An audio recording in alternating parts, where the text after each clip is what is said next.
শুরুর দৃশ্যে তেজ আচার্য বাড়িতে আসে সুধার সঙ্গে দেখা করতে, কিন্তু প্রীতম পথে দাঁড়িয়ে বাধা দেয়। তেজ বলে, এটা আমার শ্বশুর বাড়ি, আমার ইচ্ছে মতো আসব, আমাকে কেউ আটকাতে পারবে না। ঠিক তখন তরি এসে বাবাকে দেখে বলে, তুমি আমাদের নিতে এসেছ? তেজ হাসি মুখে বলে, হ্যাঁ, তোমাদের নিয়েই ফিরব। ঝিনুক এসে তরিকে ঘরে পাঠিয়ে দেয়। প্রীতম ঠান্ডা গলায় বলে, সুধা আর তরিকে একা থাকতে দিন, ওদের জীবনে আর আসবেন না। তেজ পাল্টা জবাব দেয়, ওরা আমার স্ত্রী আর মেয়ে, আমার অধিকার নিয়ে আপনার কথা বলার দরকার নেই। মানুষকে ফাঁকি দিতে পারবেন, কিন্তু অধিকার কেড়ে নিতে পারবেন না। প্রীতম বলে, অধিকার থাকতেই আপনি তা ব্যবহার করেননি, মেয়েকে নিজের পরিচয় দেননি। আমি যা করেছি ঠিক করেছি।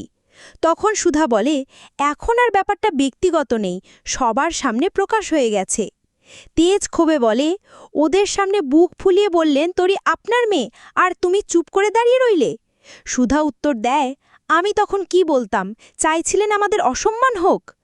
ফলে তেজ, সুধা আর প্রীতমের মধ্যে তর্ক বেঁধে যায়। এরপর সুধার জেঠি আর বৌদি এসে তেজকে বলে, তুমি আর এখানে এসো না, সুধাকে ডিভোর্স দিয়ে দাও, প্রীতম ওকে ভালো রাখবে। তাদের কথা শুনে তেজ অবাক হয়। অন্যদিকে জ্যোৎস্না আর পিকলু খেলতে খেলতে বলে, যদি তরি থাকতো মজা হতো। জ্যোৎস্না আশ্বাস দেয়, ওরা শিগগিরই ফিরে আসবে। আবার আচার্য বাড়িতে ফিরে তেজ বলে, আমি সুধার মুখ থেকে শুনতে চাই সে মুক্তি চায় কিনা। প্রীতম সুধাকে সাবধান করে, রাগের মাথায় সিদ্ধান্ত নিও না। তেজ সরাসরি প্রশ্ন করে, তুমি কি ডিভোর্স চাও?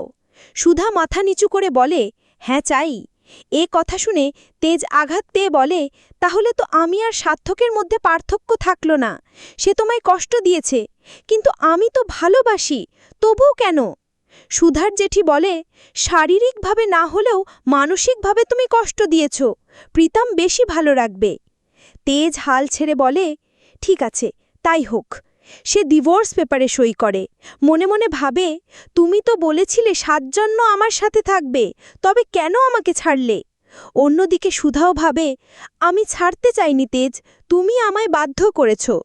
তেজ কাগজ এনে সুধাকে দেয়। সুধার জেঠি বৌদি খুশি হয়। তেজ বলে, আমার সইয়ে ডিভোর্স হবে না, সুধাকেও সই করতে হবে। ঝিনুক চাপ দেয়, তোর আজকের সিদ্ধান্তেই তরির ভবিষ্যৎ নির্ভর করছে। তেজ আবার সুধাকে বলে, তুমি যদি সাহসী হও তাহলে সই করো। সুধা হাত কাঁপতে কাঁপতে সই করে দেয়। তেজ অবাক হয়ে বলে, তুমি মন থেকে এটা করতে চাও না সুধা?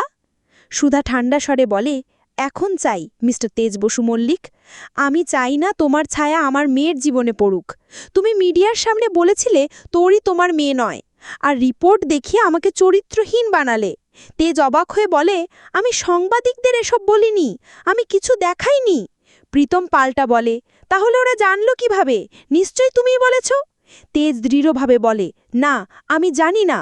তেজ সুধাকে বলে, আমাকে 24 ঘন্টা সময় দাও, আমি প্রমাণ করব আমি এসব করিনি।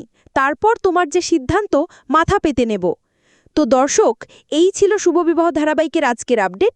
পরবর্তী আপডেট সবার আগে পেতে আমাদের চ্যানেলটি এক্ষুনি সাবস্ক্রাইব করুন।